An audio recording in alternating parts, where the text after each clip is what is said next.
All right, gang, welcome back to the gate. We're still in our little downtown district. It's just behind us off screen.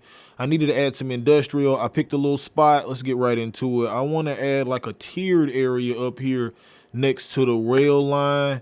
We're going to use some vanilla keys, straight out the box. Line this all up. We're going to use some terraforming paths to make sure we can tuck all this land like we need to. And I'm going to line it with just a basic road. Couple of more of these paths. I don't like that land sticking out like that. I want it to look clean. This is going to be an industrial area, but it's going to have kind of a high-techy feel. I went on the workshop. I rated it for the most modern stuff I could find. I'm using some stuff straight from the Industrial Evolutions pack, too. I've been told y'all like a million times, I love that pack, yo. For my type of builds, because it's so many different eras of industrial assets. But right now, I'm just lining this little street right here with some dirty retaining walls. This ramp leads to that little upper tier area, and we're gonna continue on. The next part of this is I'm just worried about the public transportation. So you see me laying down some station tracks and a blank cargo station. I'm gonna delete one of those lines off that cargo station because we don't need two lines. And I'm gonna kind of tuck this in. The goal of this area is I don't want any cargo traffic going out on the road. So I'm definitely gonna take my time with doing these lines. Here's our passenger line. We're gonna tighten that up. I actually need to do the connection over because I need to make sure stuff can go in both directions. Well, cargo anyway goes in both directions.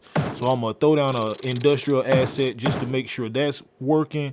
And we're gonna connect up our little city line that connects our two little cities to make sure people can get on and off the train. Everything is just behaving normally. So we'll just check it out for a second. Passenger train is cool. People are getting off, so I'll lay down a platform. At least I know where they're standing. And our cargo system is getting used, so that's working. And people are, okay, so this is a person that actually works at that little factory up there that we laid down. So now I'm comfortable working on the rest of the road network because I know I'm not going to have to keep switching this stuff around. Another one of my goals was I didn't want to just pack the area out. I purposefully leave some blank spaces so I can add more stuff to it later on. I just want to add some to satisfy some, commercial goods demands, a little bit of jobs, but I didn't want to pack this out like I normally do and make the area finite. Right now I'm working on just laying down some buildings to kind of hide the fact we don't have an actual building for the cargo trucks to drive into and out of. So I'm using some industrial revolutions, fusing them together, kind of moving them around. I'm actually gonna have to shift this street using the node controller, or the network multi-tool rather. But yeah, it's coming together. This is the basic bone, so I'm gonna throw down a little bit of sauce. Again, I can't really fully go in because there's certain parts of this that's just gonna be left blank. I might want to add more stuff later on, but I am gonna line it up with some vanilla industrial fences. Oh, I do need to add all of the services out here in this area. I mean, even I gotta put a ghost graveyard out here because for some reason no death care comes back here. But anyway, right now I'm laying down a few of the industrial evolutions buildings that will be fully functional. Make a little complex right here. A few props just to make it feel real. Put something behind. I like those little industrial pipes and stuff. And we'll just put this logo on here. I don't know what that company does, but they make stuff. I'm gonna slide our police and fire service back off this road a little bit. Line that up with a little bit of curves. Y'all been seeing me go crazy with them curves. The curves make everything look so complete. I don't know why. I'm gonna add one little commercial asset right here. We're gonna put some 7-Eleven logos on it. And I'm gonna add this little shelter prop to our train station, our passenger train rather.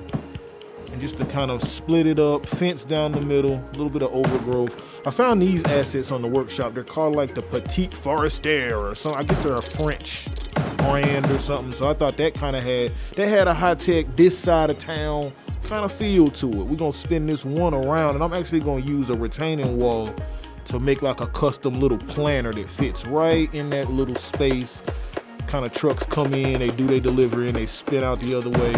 I wanted to go ahead and lay down the rest of some of the road network. Even though I'm not gonna put buildings in a lot of this yet, I wanted to kind of get a feel for the area. I wanted it to really feel like organic, like they really had to conform to the terrain in this area. That I didn't want to put like just a kind of regular boring grid. So you could see me really playing with the rail lines, the shape of the rail lines as I use my roads. We're gonna put down one functional warehouse that takes commercial goods. A few trees here and there. I'm gonna spare y'all on the brushwork. We're gonna truncate a lot of that. I'm also gonna lay down a few of these tiny Japanese offices. These are just little bitty offices I felt like kind of fit the area. They're kind of bland, but they, you know, have still a modern look to them.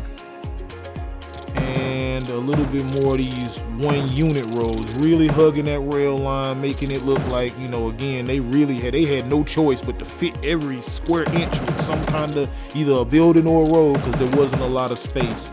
I want to add back some of the rocks and bushes and stuff too, because again, I want the area to feel industrial, but still like they really respect the environment. This ain't the dirtiest stuff going on back here. And I'm gonna put another functional warehouse that's gonna take some agricultural raw products, because we always need that. I'll line up a couple of these vanilla assets back here, way back here. These are probably the dirtiest things in the whole area. And finally, our greenhouses. Man, I really wanted to put this right up against that line.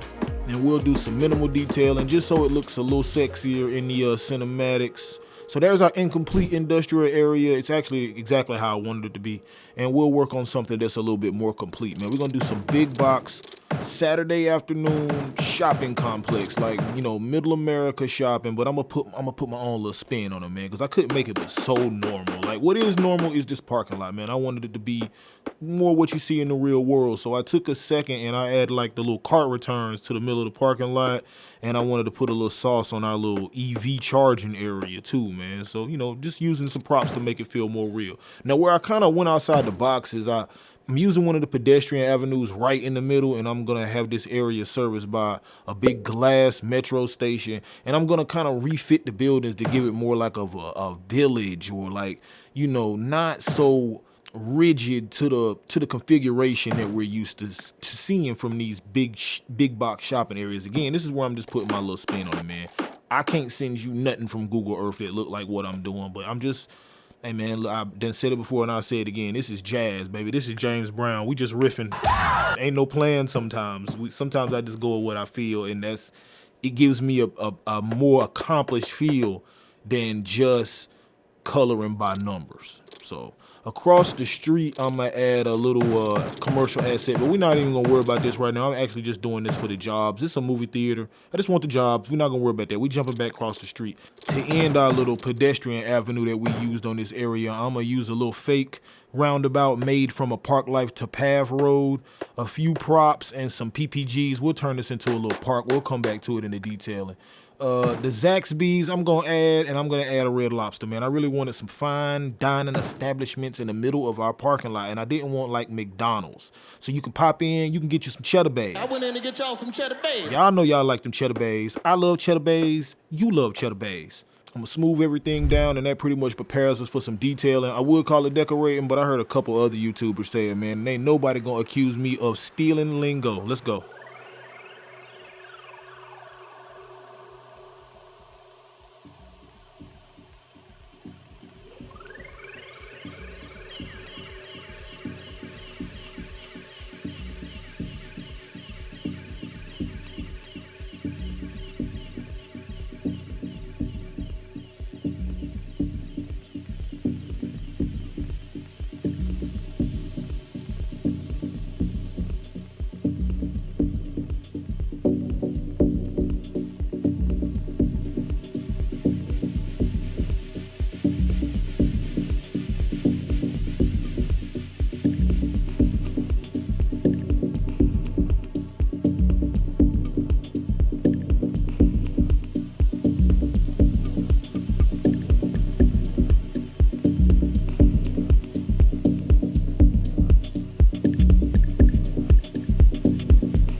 That's definitely the view and the look I was going for. You can tap in with the Whole Foods and get you some gluten-free ice.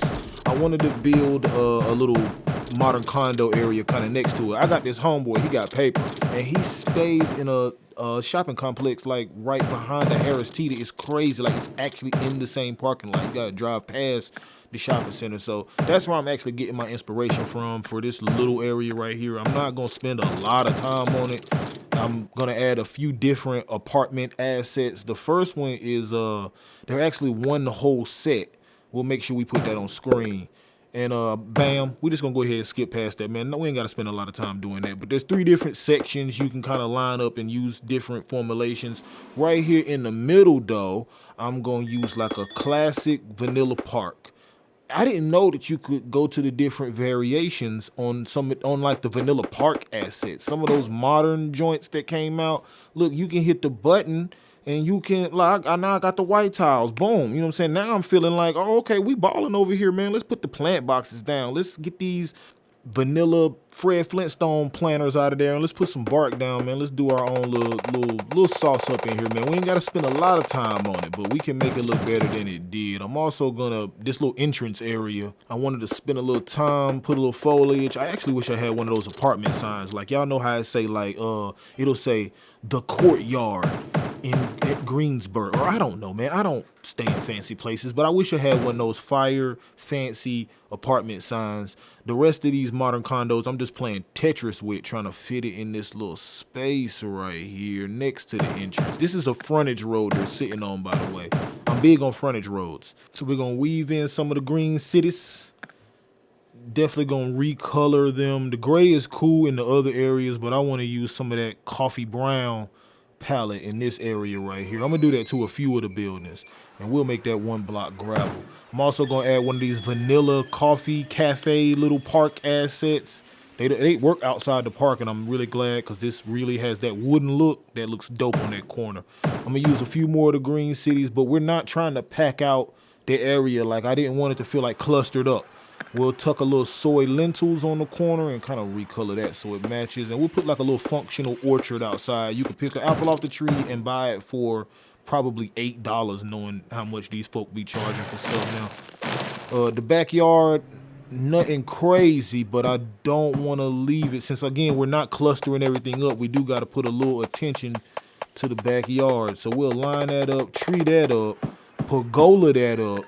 And we'll put some picnic tables back here, maybe a grill or something, so they can get their Saturday afternoon right. So we'll add a couple of more of these big modern condo buildings. We'll put a pool behind this one. People can come through, get your lounge on, put a little, what's that, like a little changing room, shower room area. And we'll put some of these. These are actually like my favorite assets. They like condo assets, but they actually came out with a variation of them recently, so I'll use those. And right here up against the river, I don't really know what to do. All my water assets are acting weird. Like all the marinas and stuff like that are acting kind of weird. Like they're not actually, people don't seem to actually go to them, so I don't know what to do right here up against this river. So I'm just gonna put some rocks and some reeds right there for right now. And the rest of our little areas that I am cool with putting houses, I'm just gonna put some green cities, man. Like I said, the area wasn't never supposed to be big housing. It was supposed to be big box, so we did that. I'm also gonna take a moment to add childcare, and I'm gonna add this big giant elder care building way over in the downtown area. This is the only spot I could find that even remotely works for a building that size. We'll do a quick zoom out so y'all can kind of see where we are in relation. And right here on this avenue, man, I had this idea that I wanted to use this. I think this is the police academy, right? But I want to use it as an IT cluster building. I don't need any of these varsity, university, DLC. I'm not doing that in this whole city. You'll never see me build like an actual, we didn't build our colleges. We did, that's dead. But what I am going to do is I'm going to use Rico, and I actually had to spend the money to do this because you can't find it in the Rico menu without actually selecting it. So we're going to turn this into an IT cluster building. I'm actually doing this to actually see how many more jobs do I need to add before my industrial demand takes any type of a dip? Because it don't seem like from none of what we did earlier that it took any jobs away. Like, I mean, it's like it's almost stayed exactly the same. So I'm going to add like 100 people, and we're going to call this Taylor Solutions. Y'all remember Taylor's is the dark-skinned, bald-head, evil family people that escaped to this side of the of Rivergate to get away from getting chopped up and blown up by them light skins out there in the swamp, boy. It got real. So what you're seeing here is what they did with their money. This side of the city is pretty much what they did with their money. They powerful business people, so they build stuff like this. They build fancy Whole Foods and Targets. And don't get me wrong, they're an evil corporation, but they have a legitimate public face so they can build fancy stuff like this and have legitimate legal moves. We gonna legally move some warehousing back here though. I've said this in previous episodes. One of my favorite thing about the IT cluster buildings is they use, I don't know, wormhole technology, phasing something to just make goods be in your commercial assets. You'll never see a delivery truck leave one of those buildings. So one thing you'll always see me do is I always kind of fuse some warehousing in, and I use the transfer controller mod to basically tell this IT cluster building, you don't have the permission to deliver stuff anywhere else. You only can put it in those warehouses. Right now, you see me laying down another metro stop. I know that's super close, but I just don't want people getting off the train at the shopping center, walking across the street, clogging up my beautiful parking lot with their stupid pedestrian selves. I'm gonna do a little bit of light detailing. I did want to add like a little buffer zone area to the front of this building. This building is not sitting on that arterial road. It's sitting on a frontage road. That tree road is a frontage road. Both of these tree roads, but the one with the brown dirt is a frontage road. So I wanted to kind of build a little buffer area to better separate it visually. And I'm gonna use some of these darker gray asphalt surfaces to kind of make the area feel a little bit better maintained and everything else. I got a fresh hot dog cart asset off the workshop, so I definitely want to use that. And right here on the side, I'm just gonna make the quickest park in the world. Few rocks, grass, tree, bush. That's all, man. We're not gonna spend a lot of time on that. Like I said, I really just wanted to lay that asset down to see, does it affect the RCI at all, because it just seems to be stuck. That's it for this week's episode. Make sure you like, comment, and subscribe. If this is your first episode, welcome. If you are a returning customer, man, hey, appreciate you, man. Y'all the goats, man. Keep telling people to tell people, because the algorithm is never going to let me get open. I'm going to keep working on that City Skylines 2 thing, but it's just, I don't know, man. This game is just so much more fun, man. I mean, can we all be honest? This game is so much more fun. Cinematics.